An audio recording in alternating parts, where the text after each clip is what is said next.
இப்போது புதிய அறிமுகம் ஆச்சி ஹோட்டல் சாம்பார் 50 கிராம் ரூபாய் 20 மட்டுமே. திமுக மார்க்சிஸ்ட் கம்யூனிஸ்ட் கட்சி இடையே நாளை தொகுதி பங்கீடு ஒப்பந்தம் கையெழுத்தாக இருப்பதாக தகவல் வெளியாகியிருக்கிறது. முக்கிய செய்தியாக பார்த்து வருகிறோம்.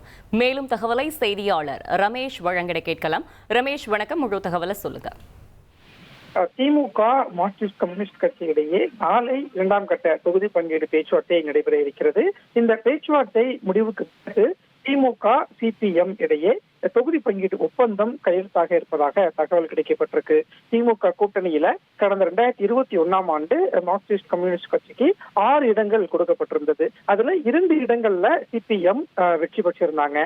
வரக்கூடிய தேர்தலில் கூடுதல் தொகுதி வேணும் அப்படிங்கிறது சிபிஎம் கட்சியினுடைய எதிர்பார்ப்பாக இருந்தது. ஆனா திமுகவை பொறுத்த வரைக்கும் கூட்டணிக்குள்ள புதிய கட்சிகள் வந்திருக்கிறதுனால முதல்ல சிபிஎம் கட்சிக்கு 4 தொகுதிகள் ஒதுக்குறதுக்கு திமுக முன் வந்திருக்காங்க.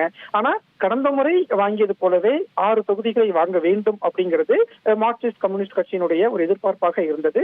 அதனால இந்த எண்ணிக்கையை உறுதி செய்யறதுல தொடர்ந்து ஒரு தாமதம் நீடித்து வந்த நிலையில நாளைய தினம் திமுக மார்க்சிஸ்ட் கம்யூனிஸ்ட் கட்சி இடையே 2ஆம் கட்ட பேச்சுவார்த்தை நடைபெற இருக்கிறது.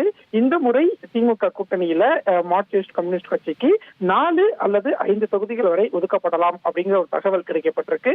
நாளைய பேச்சுவார்த்தைக்கு பிறகு ஒரு சுமூக உடன்பாடு எட்டப்படும் அப்படின்னும், பேச்சுவார்த்தைக்கு பின்னாடி திமுக மற்றும் சிபிஎம் இடையே தொகுதி பங்கீடு ஒப்பந்தம் கையெழுத்தாகலாம் அப்படிங்கிற ஒரு தகவலும் கிடைக்கப்பட்டிருக்கு. தகவல்களுக்கு நன்றி ரமேஷ். இப்போது புதிய அறிமுகம் ஆச்சி ஹோட்டல் சாம்பார் 50 கிராம் ரூபாய் 20 மட்டுமே.